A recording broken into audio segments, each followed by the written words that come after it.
Wiz, I wasn't even sure you were here tonight. Looking good. Hope everything is going well for you. Right off the jump, how has bye week? How was bye week? I know Coach said that you guys only practiced once and felt like he was giving everybody the time off. From what I hear from people who have done this a long time, is that bye week goes by faster than any week of your life. Like it's like, where did that go? So, did you have any big grandiose plans to visit anybody or hang out? And then they just like, wait, bye week's already over. I got to go back to practice. How was your bye week? Yeah, the bye week's always awesome. With us, it was kind of week 9, I guess, for college football. It's a little later, but came at a great time. Got a big win, obviously, and then got the bye week. So just focus a lot on watching the Razorbacks and resting up. So just getting all the guys that are kind of banged up healthy, and but I enjoyed it. It's always good to have a little taste of reality for a few days, and back into the football world we go. So. Yeah, Brendan, I was kind of curious about that. So that's Coach Freeze's philosophy, really, is just kind of let you guys go to some extent and really get some downtime. As you alluded to, week 9 is super late in the season for an overall bye week. But man, what a blessing it probably was to kind of get some of the bumps and bruises healed up, get some extra treatment in, and certainly some rest, and hopefully be 100% and ready to roll. Right?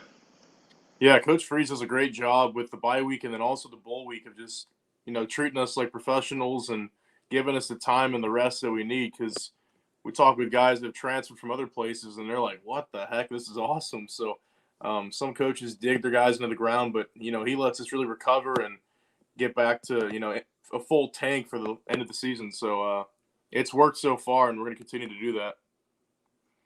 So, SEC on the road. You did this at Ole Miss last year. This Arkansas team is kind of, I would say, in that same vein of, not in the national title, not in the top half of the SEC, but still a very good team. They have the toughest schedule in the country. What is your, you've told us before about how you respect everybody, fear nobody, something like that. Is that kind of the same mantra that you guys are taking into the week this week? Yeah, we respect the heck out of Arkansas. You turn on the film; they're big, physical. It's an SEC team, so we don't even look at that record. We don't look at any of that stuff. We don't read into that because, at the end of the day, they're SEC guys on an SEC team with an SEC schedule that is probably the toughest in the country. So, they face great challenges every single week, and they've been battle tested. And but we respect them a lot, and we've been working for that. So. Brendan, maybe for us civilians out there, since we got a chance to obviously watch you guys battle BYU, and man, what a game that was. It was just congratulations again on that one, just owning them and just beating the brakes off of them. So much fun. What similarities, what differences do we look for on Saturday with Arkansas? Maybe what we saw that were some similarities or differences with BYU. Super broad question, but I think you get the idea. Yeah, so as far as the defensive front, BYU is flipping in and out of a 4-man and a 3-man down front, and Arkansas is going to present the exact same thing. Very similar schemes, and I think the personnel is probably a little bit more athletic up front, and their 2 linebackers at Arkansas are fantastic players. Drew Sanders, I'm pretty sure, is top in the country around there in sacks, and they do a lot of things that present challenges, but I think they are probably the most similar team we played to BYU defensively as far as like schematically and personnel. So I think it's just going to be a fun matchup, and excited to see what happens. So as far as the back end, I know they're a little banged up before, but I think they're starting to get their guys back. But it's got to hold up in protection and see what we can do down the field with our athletes. Comment here on Facebook. This feels like much more an even game than last year's SEC matchup. I don't know, man. Arkansas feels really, really talented, like you said. The athletic Coach Freeze, he always gets me scared on Monday. Anyways, I'm sure he does the same thing for the team. But I'm happy to have this opportunity. Let's put it that way. I mean, it's a huge opportunity. I'm very thankful for the bye week. Brendan, what is it that you are keeping yourself busy with all out of football these days? I mean, you've pretty much graduated from every class in school offered at Liberty at this point. What is it that you're doing? I mean, are you into video games? Are you into hanging out? Are you into more schoolwork? What is it that you're doing outside of football right now? If I'm not with football, I'm always hanging out with my buddies.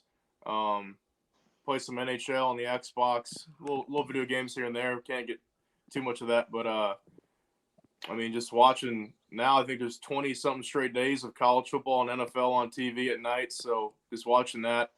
Not a lot of treatment, a lot of film, and resting. So football kind of has you by the horns in the season. So just hanging with the guys, playing some video games, sometimes some podcasts, but a lot of your time is spent in that facility and focusing on recovering for the next day.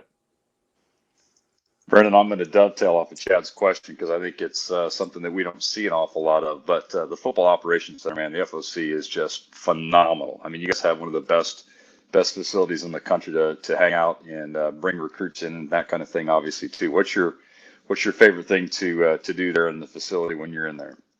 Oh, man. I love the recovery boots in the training room. There's things you throw on, they go from like your toes to your hips, and they just flush out all the fluid and soreness out of your legs. Sit there for like an hour, and you feel like a brand new man after. So those things I like a lot. We got the Xboxes, the PS4s, pool tables, video games, and the Golden Tee and all that stuff in there. So it's always fun to compete with the guys. Ping pong, but yeah, I would say the leg boots, they make my legs feel pretty good after a hard day. All right, so you said you're watching a little bit of NFL. Did you happen to see our guy on Sunday? Yes. And Music City Malik, as they're calling him, becomes the first former LU QB to start a game in the NFL. I'm going to correct that stat. Mike Brown started a game in the NFL, and he was a former, but he is the first former LU QB to start at QB. Anyway, sorry, a little bit there. Did you get a chance to watch the game? How cool is that to see? I know you guys got to go to Malik's draft and just be there with him the whole way. How cool is that to see somebody who and you played with right there taking snaps as a QB in the NFL? It's pretty surreal. My buddy Hassan Haskins from high school and we played at Michigan. He's now Derrick Henry's backup at Tennessee, and so with Malik and him being there, I've been following them pretty close. Just throughout that whole process, and I'm just super happy for him. That was a really big show on how to run the football on Sunday, so that was awesome to see. The rushing attack, you always love that as an offensive lineman, but I think he's so professional with how he does it. He's just only going to get better. He's obviously talented and finds his ways out of bad situations, so I think it's just a matter of time before he really puts us on the map and makes a name for himself. But I thought for his first start, he kept his composure, kept them in the game, managed the game well, and got his first win. So quarterbacks are measured by their wins. He's 1-0, so there we go. Awesome stuff. Hey, tell us who sponsors this podcast and tell us a little bit about what they do. Yeah, so as you see my hat, RT Rogers, established in 1971, friends with Chad and alumni of Liberty. They deliver oil to 6 different states, whether, the conditions it's in, how deep into the woods it is. They've had some wild deliveries. So if you're looking for quality fuel, exceptional service, and leading expertise, hit them up and see if they can help you out. So awesome stuff.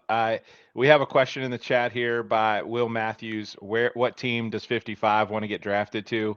You don't have to answer that question now. We'll give you some time to think on that. Maybe we'll hit it up next week. Hey man, awesome stuff. Appreciate all you're doing, and good luck this week down in Fayetteville. We'll be watching. As Jason said earlier, congrats again on BYU. That is one you'll carry with you forever. That's one we will carry with us forever.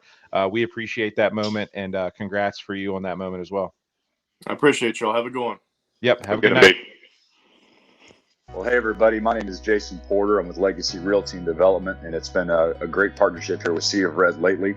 I was with Liberty Athletics as the Associate Athletic Director for Sports Medicine, so took care of all of the healthcare needs and coordinated that with a fantastic staff at Liberty in the athletic department, of course, for about 5 or 6 years, and then moved into real estate full-time and with Legacy Realty and Development. And it's just been a great pleasure to continue to stay connected with my Liberty University family and the athletics family as well. Been enjoying serving them. A lot of the graduate assistants and some of the staff that I hired has come back now and has been using me for residential services, which I really appreciate. But certainly do residential real estate as far as buying and selling of homes, of course. And then also we have a strong commercial presence as well. So commercial real estate, obviously a very, very different animal than is residential. But whether it's buying and selling commercial properties or just the leasing of properties, we can help with that as well. So it's been a great opportunity to service our commercial clients as well.